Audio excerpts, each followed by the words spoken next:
This chapter will discuss our next topic. पहले हमने यहाँ तक बात कर ली थी जिसमें हमने कंपैरिजन देख लिया था लॉ ऑफ रिटर्न्स का, जिसमें हमने इंक्रीजिंग रिटर्न, कांस्टेंट रिटर्न और डिक्रीजिंग रिटर्न की बात करी थी law of diminishing marginal return में। अभी हमारा जो नेक्स्ट चैप्टर है उसमें हम कोस्ट की बात करेंगे। कोस्ट में जो होते हैं सेवन कोस्ट कॉन्सेप्ट इसमें दिया गया है। इसमें पहले हमने देखा था कि कोस्ट क्या होता है। कोस्ट हमें पता है कि it is a money value of effort expanded या फिर सेक्रीफाइस जो किया गया है किसी भी चीज़ को प्रोड्यूस करने के लिए, किसी भी कमोडिटी को प्रोड्यूस करने के लिए हमें कितना क्या क्या मतलब क्या क्या चीज़ें हमें उसके ऊपर एक्सपेंड करनी पड़ी हैं, वही होता है किसी चीज़ का कोस्ट। कोस्ट और रिवेन्यू जो होते हैं वो मेजर कॉन्सेप्ट हैं, मेजर फैक्टर्स हैं जो कि that a profit maximising firm जो होती है उसको मतलब मॉनिटर करने पड़ते हैं कॉन्टीन्यूसली कि कितना हमारा उस पर कोस्ट आ रहा है और कितना हमें रिवेन्यू जनरेट होकर आ रहा है और हमारा खर्चा कितना हो रहा है, हमें बचत कितनी हो रही है। तो एक किसी भी फार्म के लिए ये जानना बहुत ज़रूरी होता है। It is the level of cost relative to the revenue that determine the factor of overall profitability. फिर हमें पता चलता है कि यार प्रॉफिट हो भी रहा है या नहीं हो रहा। तो in order to maximise the profit एक फर्म जो होती है हमेशा ट्राई करती है कि इसका जो रिवेन्यू है वो ज़्यादा हो और इसका जो कोस्ट है वो कम हो, ताकि पॉजिटिव मतलब अगर इन दोनों का difference the revenue minus cost जो आ रहा है वो पॉजिटिव में रहे तो उससे हमें क्या होता है कि हम प्रॉफिट में रहते हैं। तो जो फॉर्म आउटपुट लेवल होता है वो डिटरमाइन किया जाता है कोस्ट के द्वारा। The purpose of this exercise to explore the cost and देखते हैं कि फिर डिसीजन मेकिंग में से हमें हेल्प मिलती है, मतलब फर्दर डिसीजन बनाने में कि अगर ऐसा हो रहा है हमारे अगर हम कोई भी पर्टिकुलर फॉर्म चला रहे हैं उसमें हम इतनी इनपुट्स डाल रहे हैं, ठीक है, और फिर उससे हमें इतना रिटर्न आ रहा है, तो क्या हमारा रिटर्न हमारे कोस्ट से ज़्यादा है, फिर तो हम उसको चलता रखेंगे वर्किंग में रख देंगे, वरना हम उसे बंद करेंगे। If it is not generating any kind of profit तो हमारा लॉस हो रहा है इसमें। तो इसलिए ये डिसीजन मेकिंग का एक बहुत ही इंपॉर्टेंट पार्ट होता है। अभी हम यहाँ पे ना कोस्ट के जो क्लासिफिकेशन है वो देखेंगे। तो फर्स्ट जो हम डिफरेंस यहाँ पे देख रहे हैं that is into the fix cost and variable cost. इसकी बात हमने पीछे भी करी थी but that was just a minor thing. यहाँ पे थोड़ा डिटेल में इन्होंने लिखा हुआ है। इसमें जो फिक्स कोस्ट होता है वो कोस्ट होता है जो कि चेंज नहीं होता, do not very with the changes in output में चेंज आने से वो चेंज नहीं होता। और वेरिएबल कोस्ट जो होता है वो चेंज होता है with the level of output. मतलब अगर आप आउटपुट बढ़ा रहे हो तो आपका वेरिएबल कोस्ट भी उससे बढ़ जाएगा क्योंकि आपके इनपुट्स बढ़ रहे हैं। क्योंकि हम ना फार्मर हम खेती की हम एग्रीकल्चर की बात करते हैं। जैसे आपकी एक लैंड है, लैंड तो एक फिक्स एसेट है, आपका फिक्स कोस्ट उसके आपने लिया तो 20 लाख का ही आपने एक एकड़ ले लिया, ठीक है। आप उस पर प्रोडक्शन जब कर रहे हो तो प्रोडक्शन में आप किस तरीके का, अगर आप आउटपुट बढ़ाना चाहते हो, आप चाहते हो कि यार इससे 20 क्विंटल की बजाय मुझे 25 या 30 क्विंटल मिले, तो obviously your inputs have to be या तो आपको टेक्नोलॉजी में वहाँ पे कुछ इंप्रूवमेंट करनी पड़ेगी या फिर आपको सीड्स में या फिर फर्टिलाइज़र्स में तो वो, या फिर आपको इरिगेशन फैसिलिटीज़ थोड़ी अच्छी बनानी पड़ेंगी। तो वो सारे क्या है वो वेरिएबल कोस्ट हैं जो कि वेरी हो जाएंगे आउटपुट के हिसाब से। लेकिन जो फिक्स कोस्ट जो जितनी की थी वो लैंड थी वो उतना ही रहेगा। तो this is what the meaning of this line कि ये आउटपुट के हिसाब से चेंज नहीं होता, ये आउटपुट के हिसाब से चेंज होता है। जो कोस्ट एसोसिएट होते हैं फिक्स रिसोर्स के साथ वो फिक्स कोस्ट होते हैं और ये वेरिएबल के साथ होते हैं, इसलिए इसका नाम वेरिएबल कोस्ट है। फिक्स कोस्ट जो होते हैं वो एसोसिएट होते हैं with the very existence of a production unit, therefore must be paid even if the output is zero. मतलब अगर आपकी वहाँ से कोई भी आउटपुट नहीं आ रही है वो प्रोडक्शन यूनिट के हिसाब से होते हैं। लाइक अगर लैंड आपने ली है ना, चाहे आपको उसके ऊपर प्रोडक्शन हो रहा है या नहीं हो रहा, but still you have to pay for that. लेकिन ये तब होगा जब आप कर रहे हो कोई चीज़, ये तभी आएगा आपको खर्चा। तो जैसे आप एग्जांपल देख सकते हो, इंटरेस्ट किसी भी बोरो कैपिटल के ऊपर, या फिर आप रेंटल पेमेंट दे रहे हो, या फिर portion of the depreciation charges on the equipments and the building, salaries of the permanent employees and the manager, taxes. तो ये सारे क्या हैं, ये सारे फिक्स कॉस्ट होते हैं। और जो वेरिएबल कॉस्ट होते हैं वो पेमेंट होती है रॉ मटेरियल के लिए, सीड के लिए, फर्टिलाइजर के लिए, pesticide charges on the fuel, electricity, wages of the casual labour and salary of the temporary staff. ये सारे क्या है वेरिएबल कॉस्ट हैं। और डिस्टिंक्शन देखिए is the only for the short run, और इसमें जो होता है वो चीज़ें लॉन्ग रन होते हैं। ऑल कॉस्ट वेरिएबल मतलब ये एक ही बार हमें आता है कोस्ट, और ये हमें लॉन्ग रन तक चलते रहते हैं। फिक्स कॉस्ट जो होते हैं वो रेलेवेंट नहीं होते हैं डिसीजन मेकिंग पर्पज़ के लिए, ये रेलेवेंट होते हैं डिसीजन मेकिंग। क्योंकि ये तो आपने एक बार सोच लिया कि मुझे ये प्रॉपर्टी बाय करनी है, मुझे ये इक्विपमेंट लेना है तो लेना है, ठीक है, आपने कर लिया। लेकिन उसके बाद आपको इसके ऊपर क्या उगाना है, कितना उगाना है, कैसे उगाना है, वो बार बार जो डिसीजन मेकिंग, वो वेरिएबल कॉस्ट जो होते हैं वो डिसीजन मेकिंग पर्पज़ के लिए मतलब रेलेवेंट होते हैं। अब यहाँ पे जो नेट कॉस्ट की बात की, that is the explicit and implicit cost. जो एक्सप्लिक कॉस्ट होता है वो होता है जो कि रिकॉर्डेड बुक्स के अंदर आप उसे देख सकते हैं, लाइक वो लिखा हुआ होता है वो चीज़।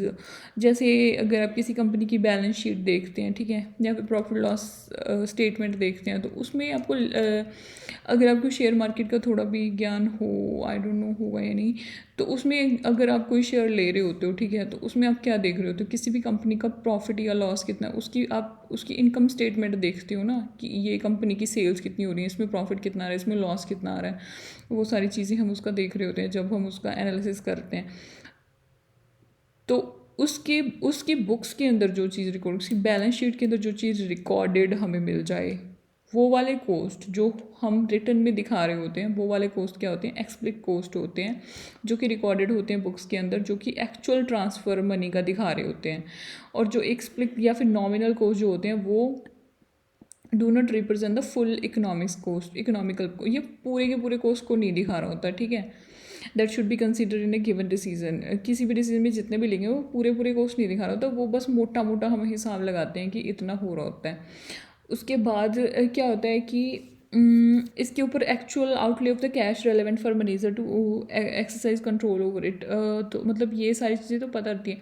अब जो आउट ऑफ पॉकेट कोस्ट होते हैं इकोनॉमिक्स के यूज़ जो होते हैं, इम्प्लिक कोस्ट होते हैं या फिर इम्प्यूटेड कोस्ट हम इसे बोलते हैं इन इवेल्युएटिंग अ डिसीजन टाइम को।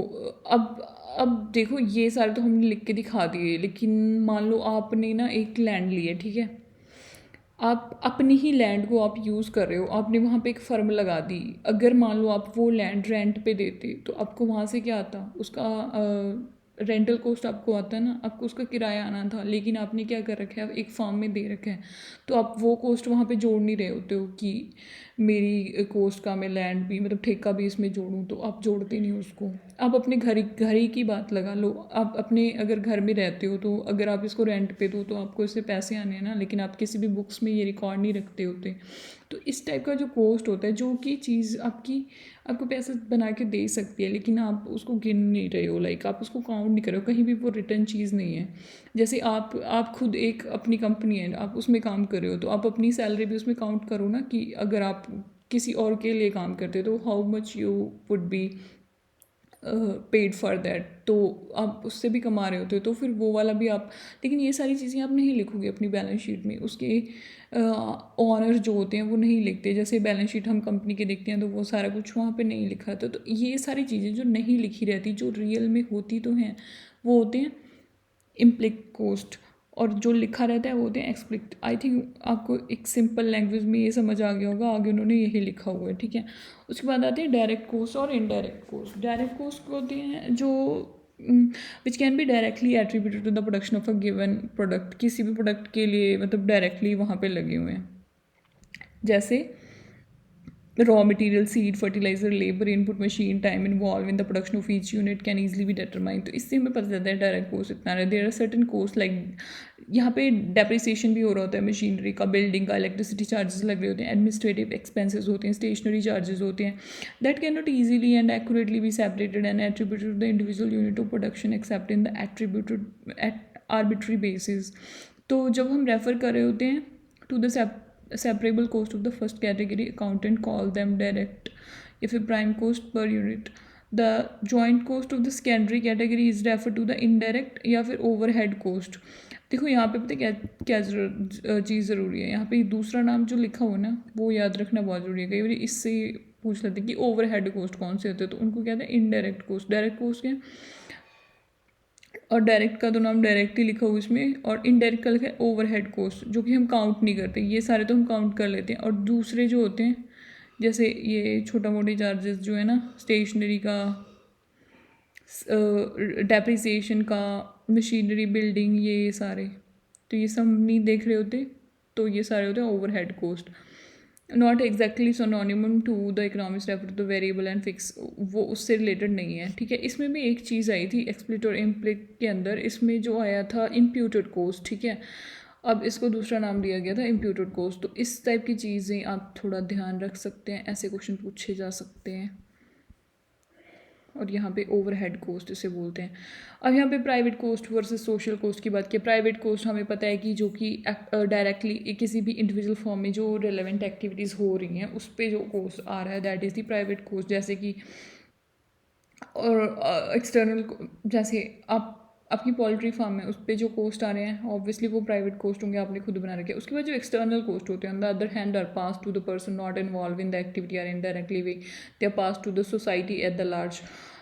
लेकिन जो पोल्ट्री फार्म है वो वहाँ से गंदी स्मेल आती है, ठीक है।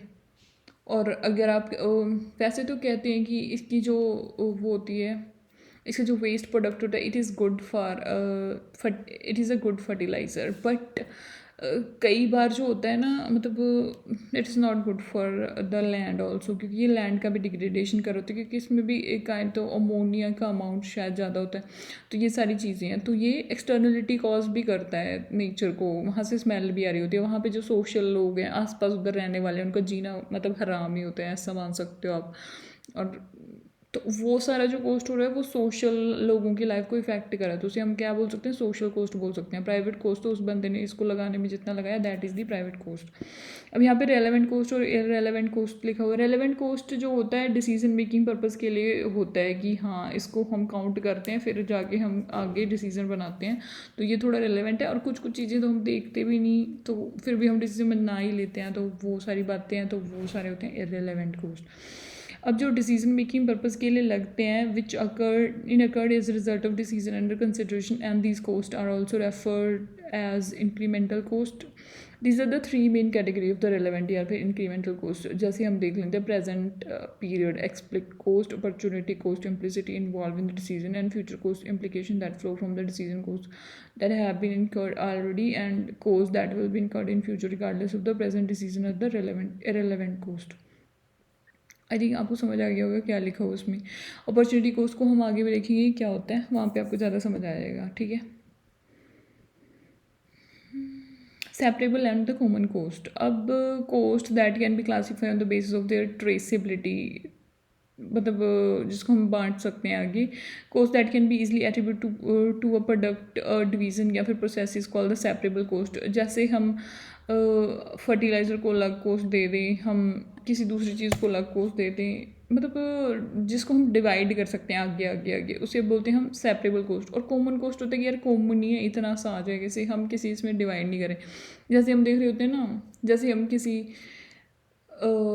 Let's talk about the labour, ठीक है। लेबर को आप एक कॉमन कोस्ट दे दो कि यार इतना कोस्ट लेबर का है। लेबर में आपके बंदे डिवाइड हो सकते हैं, तो फिर उसको आगे डिवाइड नहीं हम कर रहे, सेपरेबल नहीं है। एक साइड निकाल दिया लेबर का, लेकिन बाकी चीज़ों को आप निकाल रहे हो अलग अलग करके ऐसे।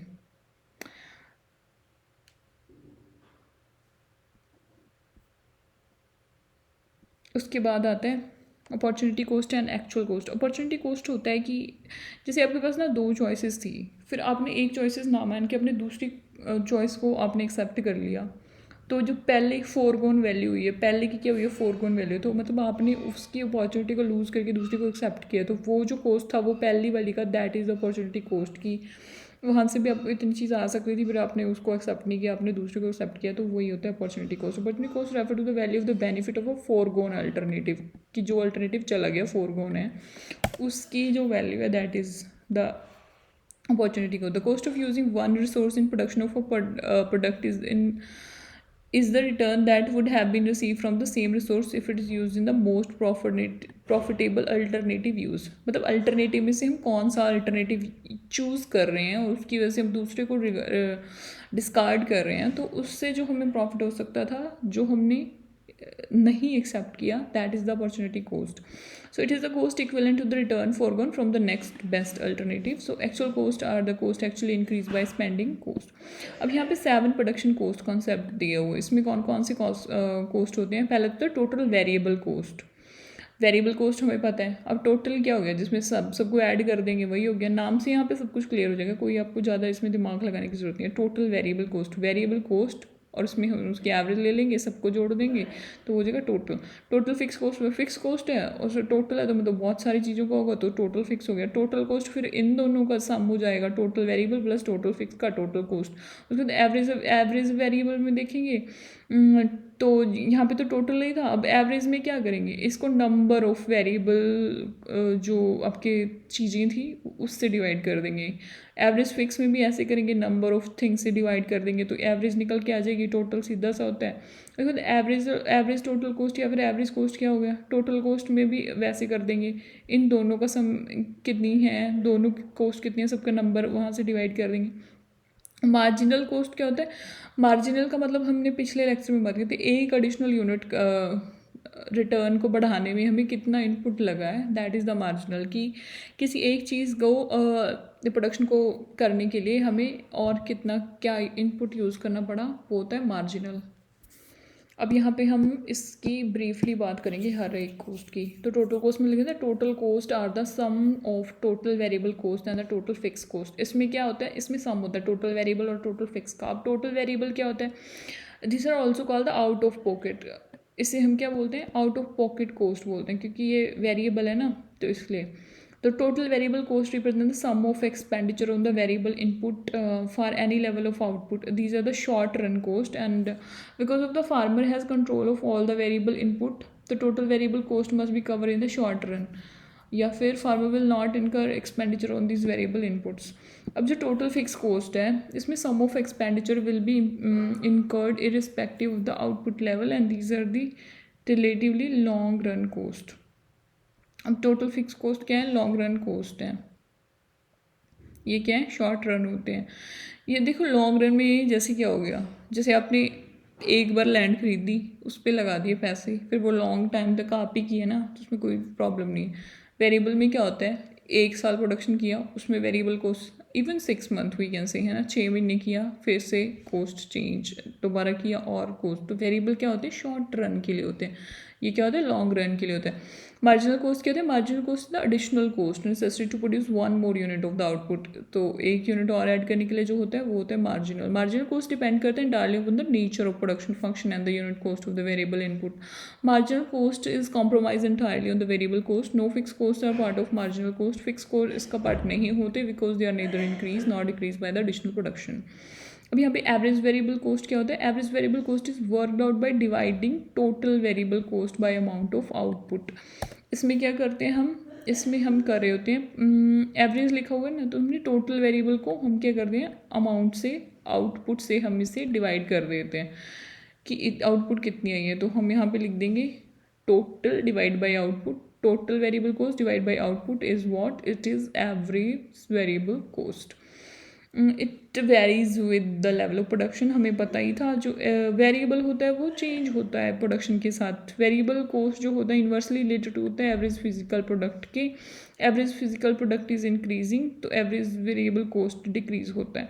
अगर आपका एवरेज फिजिकल प्रोडक्ट बढ़ रहा है तो आपका ये कॉस्ट जो है वो कम हो जाएगा। देन एपीपी इज़ मैक्सिमम तो एवरेज वेरिएबल कॉस्ट आपका जो वो मिनिमम हो जाएगा। मतलब इनका जो कर्व होता है ना वो उल्टा होता है। अगर एक का कर्व आपका लेट्स सी आपका एपी का कर्व ऐसा बन रहा होता है ना, ये ना एक रिफ्लेक्शन होती है, जैसे ये होती है आपकी एमपीपी तो नीचे को चली जाती है। उसके बाद आप I just wish I could draw it even, फिर जो ए पी होता है वो ऐसे काट देता है, this is A P and then आपका होता है टीपी में आपका कर्व ऐसे जा रहा होता है। ये प्रोडक्शन कर्व में बना रही हूँ, तो जो कॉस्ट कर्व होता है ना वो प्रोडक्शन कर्व की परछाई आप उसे मान सकते हो, वो उसका बिल्कुल अपोजिट हो रहा होता है चीज़ें वहाँ पे। अब यहाँ पे जैसे टोटल कॉस्ट आपका ऐसे होएगा, ठीक है, sorry this is the product, ये मैंने प्रोडक्शन कर्व बनाया तो यहाँ पे प्रोडक्ट की बात की, जिसमें मार्जिनल प्रोडक्ट, हमने एवरेज प्रोडक्ट या टोटल प्रोडक्ट की बात करी है। तो जो कॉस्ट होता है ना, अगर मैं इसके ऊपर बनाऊँ then I have to remove it, I think it's not a good idea to make it here. तो इसका उल्टा यहाँ पे बन रहा होगा। अब ये ऐसे था ना तो फिर वो ऐसे जाएगा, जो दोनों ऐसे जाएंगे और वहाँ से प्रोडक्ट वाला भी ऐसे, मतलब वो उल्टा होता है। अगर यहाँ पे ग्राफ आता है तो otherwise you can C into your books, या फिर हम इसे गूगल पे भी देख सकते हैं कि कोस्ट कर कैसे बन रहा होता है। इन दोनों का कंपैरिजन होता है, ठीक है। तो यहाँ पे इन्होंने लिख दिया साफ साफ कि जो अगर एवरेज फिजिकल प्रोडक्ट जो होता है, एवरेज वेरिएबल जो कोस्ट होता है वो इन्वर्सली होता है प्रोडक्ट के। अगर आपका एवरेज फिजिकल प्रोडक्ट बढ़ रहा है तो एवरेज वेरिएबल कोस्ट जो है वो कम होएगा, और अगर एवरेज फिजिकल प्रोडक्ट जो मैक्सिमम है तब आपका जो एवरेज वेरिएबल कोस्ट है वो मिनिमम होता है। अब यहाँ पे एवरेज फिक्स कॉस्ट की बात करिए, it work out by dividing total fix cost को अगर हम आउटपुट से डिवाइड, इसमें हमें डिवाइड किससे करना है, आउटपुट से करना है। वैसे अब हम क्या कर रहे होते हैं, किसी भी चीज़ का अगर हम एवरेज निकाल रहे होते हैं तो हम क्या कर रहे होते हैं, हम उसके नंबर ऑफ़ यूनिट से हम इसे डिवाइड करते हैं। तो यहाँ पे नंबर ऑफ़ यूनिट्स क्या है, आउटपुट जितनी आ रही है तो हम उसे आउटपुट से डिवाइड कर देंगे, तो जिससे हमारा एवरेज निकल के आ जाएगा टोटल में से, ठीक है। तो यहाँ पे टोटल को आप कर दो आउटपुट से डिवाइड, तो आपके पास क्या आ गया, एवरेज फिजिकल कोस्ट। उसके बाद आपका एवरेज टोटल कोस्ट कैसे आएगा, टोटल दोनों का टोटल करके एवरेज फिक्स का और वेरिएबल का, फिर उसको क्या किससे डिवाइड कर दो, आउटपुट से डिवाइड कर दो, then it will come as average total cost. It is computed by two ways, by dividing the total cost by the output, या फिर बाय एडिंग ए, या फिर इन दोनों को सीधा ही ऐड कर दो, एवरेज को ऐड कर दो तो वो आ जाएगा, या फिर टोटल को डिवाइड कर दो आउटपुट से तब आ जाएगा। तो जो शेप होती है एवरेज टोटल कोस्ट की वो डिपेंड करती है upon the shape of production function. Average total cost जो होता है वो often refer to the unit cost of production, और average total cost decrease as the output increase. अब इन्होंने यहाँ पे लिख के रखा हुआ है कि कैसे कैसे हम इसको लिखते हैं। यू कैन सी जो टोटल कॉस्ट है वो total fix plus total variable का सम होता है। एवरेज टोटल कॉस्ट जो होता है वो total cost plus number of output unit, या तो इसमें ऐड कर दो या फिर इसके टोटल कॉस्ट, यहाँ पे एवरेज है, यहाँ पे टोटल है, इसमें नंबर ऑफ़ यूनिट ऐड कर दिया, या फिर दोनों को ऐड करके भी ऐसे लिख सकते हो। यहाँ पे गलत लिखा हुआ है, this must be into divide ना, total cost divided by number of output unit, यहाँ पे डिवाइड आएगा, ठीक है। टोटल कॉस्ट को अगर आप डिवाइड करोगे आउटपुट यूनिट से only then it will generate the average total cost. और टोटल फिक्स कॉस्ट कैसे होता है, सम ऑफ फिक्स कॉस्ट, दोनों को सम कर दो। या फिर एवरेज को कैसे निकालोगे, यहाँ पे देखो इन्होंने सम लिख रखा है, it should not be sum, it should be the divide sign, तो यहाँ पे थोड़ा गलत है। यहाँ पे आप टोटल फिक्स को अगर आप डिवाइड करोगे नंबर ऑफ आउटपुट यूनिट से only then it will produce the average thing, okay. So this sign should be changed, आप इसे देख सकते हो, ठीक है। टोटल वेरिएबल कैसे होएगा, टोटल कॉस्ट में से अगर आप टोटल फिक्स कॉस्ट निकाल दोगे तो वो सारे वेरिएबल बन जाएंगे, ठीक है। फिक्स निकाल दो तो वेरिएबल बचेगा ना, क्योंकि टोटल कॉस्ट क्या होता है, टोटल कॉस्ट क्या होता है, टोटल वेरिएबल प्लस फिक्स का सम होता है, एक को माइनस कर दिया, it will be like this. Average variable क्या होगा, टोटल वेरिएबल को अगर आप डिवाइड कर दोगे नंबर ऑफ आउटपुट यूनिट से तो वो प्रोड्यूस करेगा आपका एवरेज। यहाँ पे जो प्लस साइन लिख रखा है ना, that is wrong, okay, it should be like that, और ये डिवीजन आना चाहिए यहाँ पे। और मार्जिनल क्या होता है, मार्जिनल हमें पता है टोटल वेरिएबल कॉस्ट डिवाइड कर देंगे अगर हम उसको मार्जिनल फिजिकल प्रोडक्ट से, तो वो हमारा आ जाएगा marginal cost.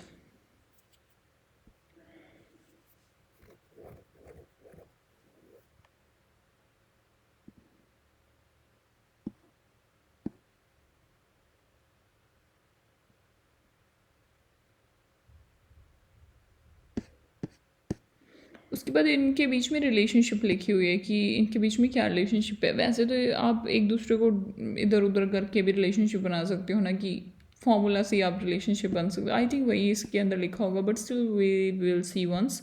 As output increase तो एवरेज फिक्स कॉस्ट जो होता है वो डिक्रीज हो जाता है। आपको पता है ये दोनों उल्टे थे, है ना। जब आउटपुट ज़ीरो थी तो एवरेज फिक्स कॉस्ट इक्वल था टोटल फिक्स कॉस्ट के। Average fix cost always slope down regardless होता। सी ये चीज़ ना आप यार समझ नहीं सकते यहाँ से, क्योंकि ये कर्व के बिना आपको समझ नहीं आएगा, तो I think we should skip this part. उसके बाद हम देखते हैं next is the factor production, factor product relationship.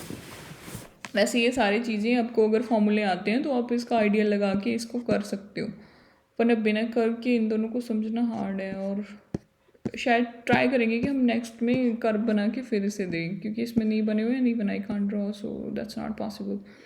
अब हम देखते हैं factor product relationship. Factor product relationship में जो कि क्लासिकल प्रोडक्शन फंक्शन है उसमें आता है, ठीक है। उसमें जो फैक्टर प्रोडक्ट रिलेशनशिप है उसे हम क्या बोलते हैं, उसे क्लासिकल प्रोडक्शन फंक्शन भी बोला जाता है। ये क्या करता है, ये एग्जामिन करता है relationship between the one variable factor and output, मतलब इनपुट और आउटपुट के बीच में क्या रिलेशन है, keeping the quantities of other factor fix. अब यार देखो, इनपुट्स तो हम बहुत सारी डालते हैं, ठीक है। तो we have various inputs, but what we do, हम यहाँ पे क्या करें, हम एक वेरिएबल फैक्टर को देख रहे हैं और बाकियों को हम फिक्स रख रहे हैं, एक को हम वेरी करा रहे हैं, एक को हम चेंज करा के देखेंगे। अब देखो हमारे पास मान लो इरिगेशन है, फर्टिलाइज़र है, सीड है, पेस्टिसाइड लगा लो, ये 5-6 हमने ले ली इनपुट्स, ठीक है। अब हम क्या करेंगे, 2-3 को तो हमको कांस्टेंट रख लें, उसमें हम कोई चेंज नहीं कर रहे, लेकिन हम क्या करेंगे, यहाँ पर इरिगेशन को हम चेंज करके देखेंगे। इरिगेशन कम देंगे, ज़्यादा देंगे, फिर देंगे ही नहीं, या फिर जितनी चाहिए उतनी देंगे। तो फिर हम देखेंगे कि उस चीज़ का प्रोडक्शन के ऊपर क्या असर पड़ रहा है। तो this is the classical production function. इसमें हम एग्जामिन कर रहे होते हैं relationship of one variable factor and output का, दूसरों को क्या कर रहे होते हैं, फिक्स करके, quantity of other factor fixed. So this is what the meaning of classical production function. ये एक शॉर्ट रन प्रोडक्शन फंक्शन है, ये हम शॉर्ट टर्म के लिए देख सकते हैं। इसमें तो ऐसे तो है नहीं कि हम लॉन्ग टर्म के लिए चीज़ें को प्रेडिक्ट कर पाएंगे, यहाँ पे नहीं, हम सिर्फ एक थोड़ा से टाइम के लिए देख सकते हैं ना। हम ऐसे थोड़ी कहते हैं इस चीज़ पे ठप्पा लग गया तो मतलब ये तो पूरा पक्का फाइनली है, no, it will work just for short run. ये क्या एक्सप्लेन करता है, ये एक्सप्लेन करता है लॉ ऑफ वेरिएबल प्रोपोर्शन को, कि अगर किसी चीज़ के प्रोपोर्शन को हम वेरी करते हैं तो, या फिर law of diminishing marginal return, या फिर किसी चीज़ को अगर हम चेंज कर रहे हैं तो उसका मार्जिनल रिटर्न के ऊपर क्या असर हो रहा है, तो ये वो चीज़ को एक्सप्लेन करेगा। अब इसकी definition, law of variable proportion state that it is the proportion of one factor in a combination of factor is increase after a point, first the marginal and then the average product of the factor will diminish. It is therefore known as the law of diminishing marginal return. इसमें उन्होंने वही लिखा जो हमने पिछले lecture में पढ़ा था। इसने कहा कि अगर प्रोपोर्शन एक फैक्टर का with the combination of other factor हम इंक्रीज़ करते हैं ना, एक चीज़ को हम बढ़ाते बढ़ाते जाते हैं, जैसे फर्टिलाइज़र ही ला लो, मतलब फर्टिलाइज़र ही लगा लो। अब फर्टिलाइज़र को आप देखते हो तो उसको अगर बढ़ाते बढ़ाते बढ़ाते जा रहे हो, अदर चीज़ों को आप कांस्टेंट रख रहे हो, तो इससे क्या होएगा, एक पॉइंट के बाद क्या होएगा, मार्जिनल, पहले तो मार्जिनल प्रोडक्ट, उसके बाद जो एवरेज प्रोडक्ट है वो उस फैक्टर का वो गिरना शुरू हो जाएगा, उससे हमें जो बेनिफिट मिल रहा था वो मिलना बंद हो जाएगा, even it will cause the loss for that thing. तो यही होता है law of diminishing marginal return. I think आपको समझ आएगी, ये प्रोडक्शन कर्व की बात है, तभी तो इसे बोलते हैं क्लासिकल प्रोडक्शन फंक्शन। इसमें क्या होता है कि अगर आप एक फैक्टर की क्वांटिटी को वेरी करते जा रहे हो, या बढ़ाते जा रहे हो, कम करते जा रहे हो, कुछ भी बोल सकते हो, you can do it by your choice, but अगर ग्राफ में देखें तो हम बढ़ाते ही होते हैं, ग्राफ तो ऐसे ही बन रहा होता है, ठीक है। तो एक बाकियों को आप कांस्टेंट रख के एक फैक्टर को अगर आप इंक्रीज करते जा रहे हो तो आफ्टर सर्टेन लिमिट, पहले तो उसका मार्जिनल प्रोडक्ट गिरेगा, उसके बाद उसकी एवरेज प्रोडक्ट भी गिर जाएगा। तो यही इम्पैक्ट यहाँ पे होता है, this is what we call the law of marginal return. अब यहाँ पे प्रोडक्शन फंक्शन को हम कैसे लिख रहे होते हैं, हमें पता है कि यार कोई भी आउटपुट है वो फंक्शन क्या होती है, डिफरेंट टाइप ऑफ इनपुट्स का होती है, और वेरिएबल इनपुट को हम ऊपर लिख रहे होते हैं, हम चेंज तो एक ही को कर रहे हैं, और फिक्स को हम उसके नीचे लिख देते हैं जो कि फिक्स रखी हुई हमने, ठीक है। This is the variable input divided by the fix inputs. उसके ऑब्जेक्टिव क्या है, the main objective of the relationship is to find out the optimum level of resources use the resource optimization. इसका main काम क्या है, इसका main काम है रिसोर्स ऑप्टिमाइजेशन। उसका जो management problem associate with the analysis how much to produce, इसका जो मेन काम जो है वो क्या है कि हमें कितना प्रोड्यूस करना है।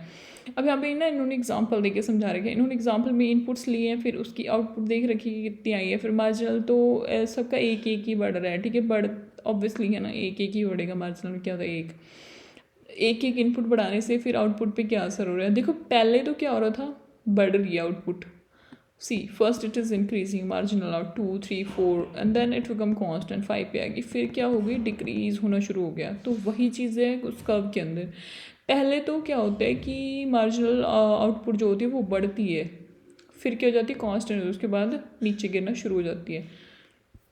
तो एवरेज में भी यही चीज़ हो रही है। एवरेज में भी देखो पहले तो बढ़ रहा है, फिर जाके यहाँ पे 3.8 तो फिर इतना हो गया, फिर डिक्रीज़ होना शुरू हो गया। Same cheese into the marginal product के अंदर हो रही है। तो उन्होंने लिखा हुआ रिमार्क्स के अंदर भी increasing at the increasing rate हो रही है, फिर increasing at the constant, increasing at the decreasing rate, and then this the curve, this the classical production function curve जिसे हम बोलते हैं, जिसकी बात हम बहुत टाइम से कर रहे थे। इसमें लिखा हुआ है, देखो पहले तो आप इस कर्व को देखो, इसमें जो ये एमपीपी वाली लाइन है, ठीक है, पहले ऊपर है, उसके बाद क्या हुई, ये नीचे निकल गई और एपी इसके ऊपर आ गया। और पहले एमपीपी नीचे, पहले एपी एवरेज प्रोडक्ट पहले कम था, मार्जिनल प्रोडक्ट ज़्यादा था, फिर दोनों ने एक लाइन पे जाके इंटरसेक्ट किया, उसके बाद एमपी स्टार्ट होना डिक्रीज़ होना शुरू हो गया और एपी उसके ऊपर चला गया, और टोटल तो अलग ही है, टोटल तो काफ़ी ऊपर है, तो इसमें कन्फ्यूज़न नहीं है, इधर से कन्फ्यूज़न होती है। अब यहाँ पे देखो क्या है, जिस जगह पे एमपी मैक्सिमम होता है ना, मतलब मार्जिनल प्रोडक्ट मैक्सिमम होता है, उस पॉइंट को हम पॉइंट ऑफ इन्फ्लेक्शन बोलते हैं। हरियाणा एडीयू के अंदर ये क्वेश्चन पूछा गया था कि पॉइंट ऑफ इन्फ्लेक्शन कहाँ पे होता है, तो जिस जगह पे एमपी मैक्सिमम होता है वहाँ पे होता है। अब ऑप्शन में ये भी था कि जिधर एपी और एमपी इक्वल होते हैं, तो कई बंदों ने इसको टच किया होगा, पर ये गलत था। एमपी जिधर एमपीपी मैक्सिमम होता है वहीं पे आएगा ये पॉइंट ऑफ इन्फ्लेक्शन, ठीक है। और फिर जिधर ये कट कर रहे होते हैं उधर क्या बन रहा होता है, उधर आपका इलास्टिसिटी ऑफ प्रोडक्शन 1 हो जाती है, और वहाँ पे आपको जो जोन फर्स्ट है वो खत्म हो जाता है, जोन सेकंड वन से शुरू होता है, ठीक है। उसके बाद एक पॉइंट आता है जिधर आपकी एमपी जाके 0 हो जाती है, मार्जिनल प्रोडक्ट जिधर जाके 0 हो जाता है, उस जगह पे क्या होता है, आपका जो टोटल प्रोडक्ट है वो जाके मैक्सिमम हो जाता है, और वहीं से आपका जो नेक्स्ट जोन है उधर फिर इलास्टिसिटी ऑफ प्रोडक्शन भी 0 हो जाती है, और वहीं से आपका जो नेक्स्ट जोन है वो शुरू हो जाता है, दैट इज़ दी जोन 3। अब इस कर्व को ना आगे शुरू, और जो ये लिखा हुआ है ना, E P is more than 1 equal to 1 less than 1, ये सारा ना आपको रट्टे मारने की जरूरत नहीं है, आपको ना एक फॉर्मूला आता है M P divide by A P, उसी से निकल जाती है इलास्टिसिटी ऑफ प्रोडक्शन, उसी से आपको पता चल जाएगा कि कहाँ पे इंक्रीज़ हो रही है, डिक्रीज़ हो रही है। अब देखो टीपी कर्व का इन्होंने नेचर लिखा हुआ है, टीपी कर्व पहले तो इंक्रीज़ हो रहा है, इंक्रीजिंग रेट से देखो बढ़ता ही जा रहा है ये, उसके बाद फिर हो तो इंक्रीज़ ही रहा है लेकिन रेट कम हो गया, फिर मैक्सिमम पे चला गया, कांस्टेंट हो गया, फिर डिक्रीज़ होना शुरू। एमपी में क्या हुआ, एमपी भी इंक्रीजिंग है, फिर मैक्सिमम चला गया, फिर कांस्टेंट हो गया, फिर डिक्रीज़ हो गया, इसमें भी इंक्रीजिंग है, मैक्सिमम हुआ, फिर डिक्रीज़ हो गया। यहाँ पे हर चीज़ सेम ही चीज़ पैटर्न यहाँ पे फॉलो करिए, लेकिन एक दूसरे को काट भी रहे हैं यहाँ पे, तो वो सारी थोड़े पॉइंट थोड़े याद रखने के। अब यहाँ पे इन्होंने रिलेशनशिप बता रखी है टीपी और एमपी के, जब टीपी इंक्रीजिंग है इंक्रीजिंग रेट पे, तब एमपी भी बढ़ रही है ऑब्वियसली, देखो दोनों कर्व यहीं से शुरू है ना। उसके बाद जब टीपी इंक्रीजिंग हो गया डिक्रीजिंग रेट पे, तो एमपी ने क्या हुआ, वो कम होनी शुरू हो गई, ये देखो ये डिक्रीजिंग रेट से बढ़ रहा है, तो एमपी क्या हो रही है, कम हो रही है। अब जब टीपी मैक्सिमम चला गया तो एमपी 0 हो गई है, अब टीपी डिक्रीज होना शुरू हो गया तो एमपी उससे भी नेगेटिव, मतलब एमपी बेचारी ना मार्जिन प्रोडक्ट कम नहीं हो रहा है इससे, टोटल प्रोडक्ट से। उसके बाद मैंने देखा है कि जब टीपी भी चेंज हो गया इट्स कर्वेचर, यहाँ पे ना आपको समझ तो आएगा नहीं, देख लो। अब यहाँ पे देखो इसका कर्वेचर क्या है, पहले तो ऐसा है फिर ऐसा है, ठीक है, दिस इज व्हाट, इसको क्या बोलते हैं, कनकेव कन्वेक्स, एक second, weight will see why it's not moving. देखो ये देखने से ही समझ आ रहा है कि यार पहले इसका कर्व ऐसे बना तो फिर ऊपर जाके उल्टा हो गया, तो अब इसका कर्वेचर चेंज हो रहा है। MP is maximum and the point is known as point of inflection, तो जिस पॉइंट पे जाके ये कर्वेचर चेंज होना शुरू हुआ है ना, यहाँ से जाके इस तरीके से मुड़ना शुरू हुआ है, तो इसी पॉइंट को बोलते हैं पॉइंट ऑफ इन्फ्लेक्शन, जिधर पे क्या होता है एमपीपी मैक्सिमम होती है, तो इस चीज़ को भी आप याद रख सकते हो। उसके बाद जो रिलेशनशिप है between the MP and TP, वो लिखी हुई है कि जब एमपीपी मोर देन 0 है तो टीपीपी इंक्रीज हो रहा है, 0 है तो मैक्सिमम है, लेस है तो डिक्रीजिंग है। इसमें एपी और एमपी के बीच में लिखा हुआ है कि जब एमपी ज़्यादा था एपी से तब एपी इंक्रीजिंग हो रहा था, इलास्टिसिटी प्रोडक्शन 1 थी, जब इक्वल हो गए तो ई 1 हो गई, अब जब ये इससे कम हो गया तो लेस देन 1 हो गई और डिक्रीजिंग हो गई। अब इसमें ना 3 जोन बने हुए हैं, द क्लासिकल प्रोडक्शन फंक्शन के अंदर 3 जोन होते हैं, हम तीनों जोन को देखेंगे and then we will bind up this lecture here. 3 zone के बारे में इन्होंने बात करी है।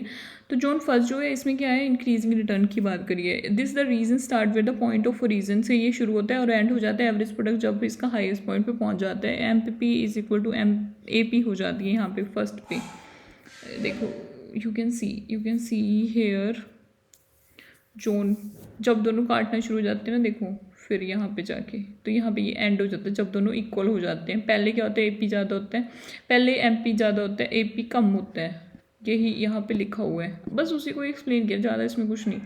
This the region start from the point of region and and the average product reaches its maximum during. इसके स्टेज में क्या होता है, TP AP ये सारे के सारे बढ़ रहे हैं, इंक्रीजिंग फेज है अभी, तो ये नोट कर लेना चाहिए। जो MPP है वो स्टेज इंक्रीजिंग की होता है, but in the latter part start declining through, दो जो MP है वो डिक्लाइनिंग है, फिर भी ये ग्रेटर होता है AP से, गिर तो रहा है पर देखो स्टिल, देखो ये अब गिरना शुरू हो गया है, गिर रहा है, लेकिन फिर भी APP से ऊपर है ना इसका कर्व, तो ये APP से ज़्यादा है even if it is decreasing.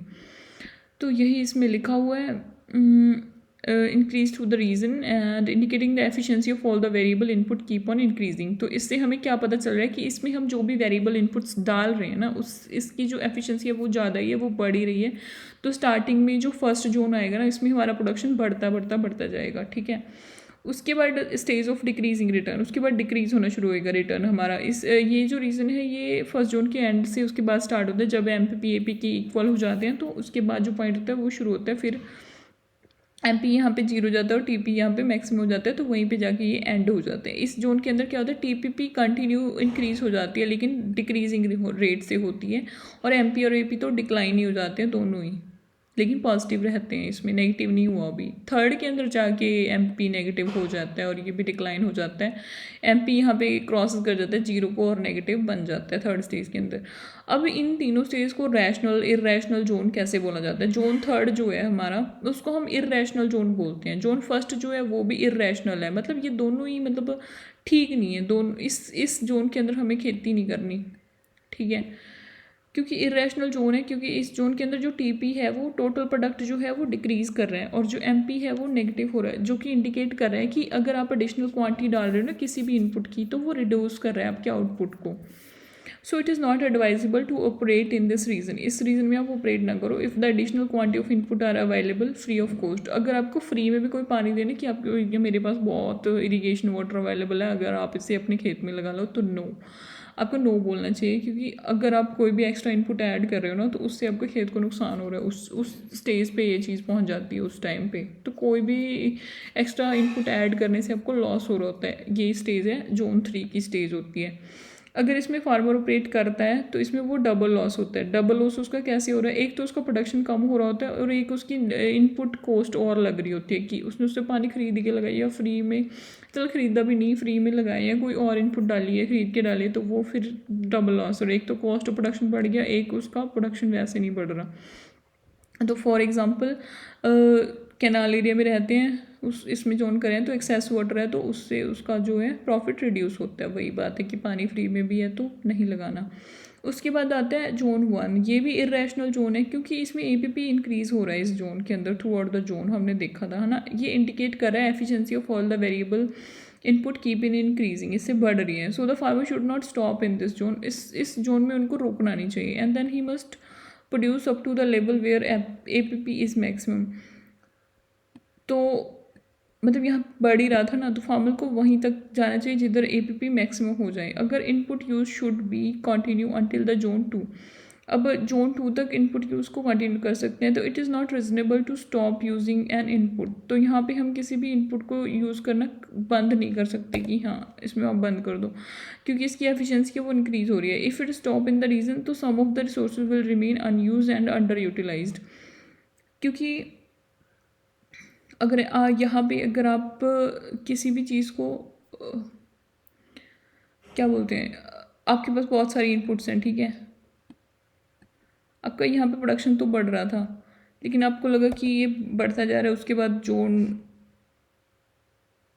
3 में मतलब आप इसको चीज़ को प्रेडिक्ट नहीं कर पा रहे हो कि मुझे यहाँ पे रुकना है या नहीं रुकना, तो आपको फिर इस जोन के अंदर रुकना नहीं चाहिए। इसलिए इस जोन को भी इरेशनल जोन ही बोला जाता है, क्योंकि अगर आप वहाँ पे अगर आपकी इनपुट्स को यूज़ करना बंद कर दोगे, क्योंकि आपको लग रहा है कि बस इसके ज़्यादा प्रोडक्शन और नहीं बढ़ाना, या फिर लॉस हो रहे हैं या कुछ हो रहा है, तो वो सारी चीज़ों को देखते हुए यहाँ पे रिसोर्सेज अंडर यूटिलाइज रहने का चांस होता है। तो इसकी वजह से ये जोन जो है उसको भी इरेशनल जोन बोला जाता है। जैसे कि ट्राइबल फार्म्स होते हैं, वो इस रीज़न में काम कर रहे होते हैं, उनके पास सफिशेंट इनपुट्स ही नहीं होती। जैसे जो लोग ऑर्गेनिक खेती, ऑर्गेनिक क्या क्या, ऑर्गेनिक तो क्या ही बोलें, हाँ वैसे ऑर्गेनिक ही बोलेंगे उसको, लेकिन उनके पास उतनी रिसोर्सेज ही नहीं है, तो वो ना रिसोर्सेज को पूरा यूज़ ही नहीं कर रहे। उनका प्रोडक्शन तो बढ़ता जाता है, लेकिन अब उनके पास कुछ है ही नहीं और इनपुट डालने के लिए, तो फिर वो कैसे प्रोडक्शन को बढ़ाएं।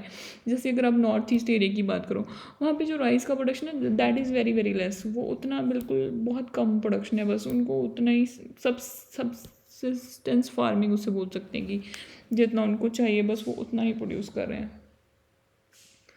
और जो हरियाणा पंजाब के फार्मर जो हैं वो मतलब जोन थर्ड के अंदर चले जाते हैं, वहाँ पे इनपुट ज़्यादा ऐड करने से भी लॉस ही होता है। और और जो ट्राइबल वाले होते हैं वो जोन फर्स्ट के अंदर ही होते हैं, क्योंकि वो उन लोगों के पास सफिशिएंट इनपुट्स नहीं होती हैं। अब जो अच्छा सबसे है दैट इज़ द जोन 2। इसमें क्या होता है, रैशनल जोन इसे बोलते हैं। इस जोन में क्या होता है, टीपीपी इंक्रीजिंग हो रहा होता है, एमपीपी डिक्रीजिंग हो रहा होता है, लेकिन स्टिल पॉजिटिव ही होता है। अब यहाँ पे बाउंड्रिंग के अंदर होता है रीजन का एरिया, तो इकोनॉमिक रेलेवेंस यहाँ पे रहती है। ऑप्टिमम यूज़ ऑफ इनपुट का यहाँ पे मतलब हो रहा होता है, यूज़ ऑप्टिमम हो रहा होता है जोन का।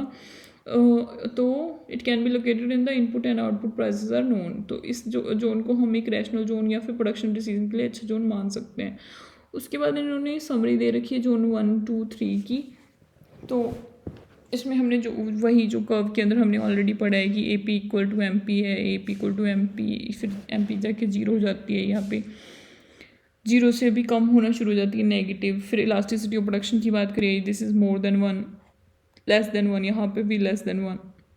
इसमें इंक्रीजिंग रिटर्न होता है, डिक्रीजिंग रिटर्न होता है, फिर यहाँ पे तो नेगेटिव रिटर्न ही हो जाता है। ये इरेशनल है, रैशनल है, इरेशनल है। इसमें अंडर यूटिलाइजेशन का खतरा रहता है, इसमें ऑप्टिमम लेवल होता है और इसमें ओवर यूटिलाइजेशन होती है चीज़ों की।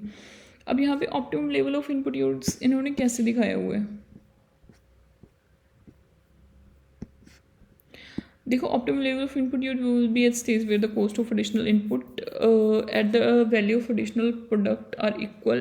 जिधर मार्जिनल कॉस्ट जो है वो आपके मार्जिनल रिटर्न के इक्वल आ जाए, तो उसको हम क्या बोलते हैं, उसको हम बोलते हैं optimum level of input use बोल रहे होते हैं। कि जो भी हमने ऐड किया, मान लो अगर आपने किसी चीज़ का कॉस्ट ऐड किया है, किसी चीज़ को लेकर आपने उसको उसका कॉस्ट डाला है, आपकी इनपुट मतलब आपकी अपने इनपुट्स में आपने उसको ऐड किया है, तो उसकी वजह से आपका रेवेन्यू भी जनरेट हो रहा है, तो हमको फ़ायदा भी हो रहा है। तो जब जितना हम ऐड करें उतना ही हमें फ़ायदा, और जब दोनों इक्वल हो जाते हैं ना, मार्जिनल कॉस्ट जो होता है वो मार्जिनल रिटर्न के बराबर आ जाता है, तो उस चीज़ को हम क्या बोलते हैं, ऑप्टिमम लेवल हो रहा है, ऑप्टिमम यूज़ हो रहा है किसी चीज़ का। तो इसको कैलकुलेट कैसे किया हुआ है, मान लो किसी भी इनपुट का 5 रुपये है एक यूनिट का प्राइस, और उससे हमें आ रही है आउटपुट 4 रुपये की, तो फिर ये क्या है, ये तो लॉस है। ये आपके पैसे ज़्यादा लग रहे हैं, आपको इनपुट कम आ रही है, यहाँ पे हम देख रहे होते हैं। ठीक है, पहले तो जीरो जीरो है तो सारा कुछ जीरो ऑब्वियसली। फिर इसकी इनपुट 1 है, आउटपुट 2 आ रही है, और टोटल कॉस्ट यहाँ पे 5 पड़ रहा है, टोटल रिटर्न 8 आ रहा है। फिर यहाँ पे मार्जिनल कॉस्ट निकालेंगे, तो मार्जिनल कॉस्ट कैसे निकालते हैं, टोटल कॉस्ट को आउटपुट से डिवाइड कर दो। नहीं, ये मार्जिनल नहीं होता, मार्जिनल रिटर्न फिर यहाँ पे 8 आ रहा है। ओहो, डिफरेंस ही होता है यहाँ पे इनके बीच का। Okay, and this is the 3, इन दोनों के बीच का डिफरेंस, टोटल कॉस्ट और रिटर्न का 3। उसके बाद इसका रिटर्न टर्न 32। अब यहाँ पे देखो, जब इन्होंने 8 इनपुट यूज़ करी तो आउटपुट आई है 28, टोटल कॉस्ट लग गया 40 और टोटल रिटर्न आ रहा है 112। इसमें मार्जिनल कॉस्ट कितना पड़ा है 5, क्योंकि इनके बीच में डिफरेंस कितना है 5, और यहाँ पे कितना आ रहा है डिफरेंस 8। तो this is the total return, और मार्जिन रिटर्न का है 8, और यहाँ पे नेट रिटर्न आ रहा है 72। और उसके बाद एक एडिशनल यूनिट ऐड करी, यहाँ पे 29 हो गया, 45 हो गया, ये तो ये क्या हो गया, कम हो गया। तो अब एक एडिशनल यूनिट ऐड करने से उसका नेट रिटर्न क्या हो रहा है, कम हो रहा है ना, तो यही है। तो इसमें optimum use of resources somewhere between 8 and 9। तो मतलब यहाँ तक आप किसी भी चीज़ का ऑप्टिमम यूज़ हो रहा है जब तक आपका रिटर्न वहाँ पे बढ़ रहा है।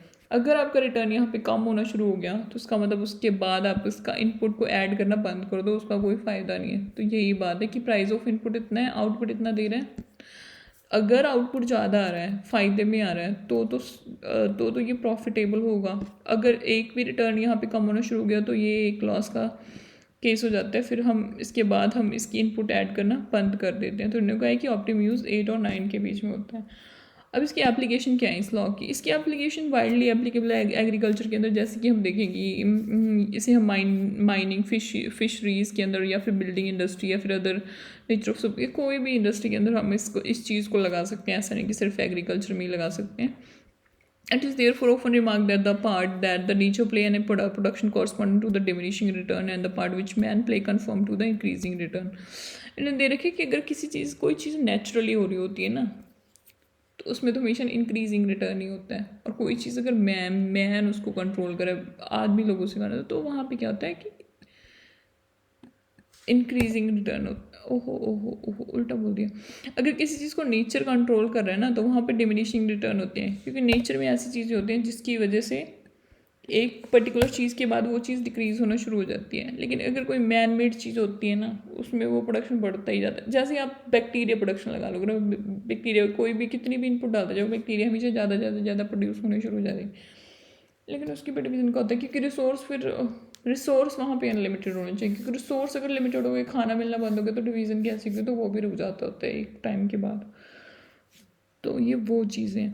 उसके बाद रीज़न क्या है कि agriculture is subject to the law of diminishing return. इसमें क्यों है, इसके अंदर क्यों आता है ये? क्योंकि एग्रीकल्चर नेचर से रिलेटेड है, तो मैन इसके अंदर एग्रीकल्चर का कंप्लीट मास्टर नहीं है। तो ऑपरेशन जो होते हैं इंटरप्यूटेड फ्रिक्वेंटली, जैसे रेन हो गई, क्लाइमेट चेंज हो गई, ये सारी बातें यहाँ पे भी होती हैं। तो उसकी वजह से ये नेचर से कंट्रोल होता है। उसके बाद scope for the use of specialise machinery is also very limited and no scope for the division of labour. उसके बाद रीज़न क्या है, why industry is subject to the law of increasing return.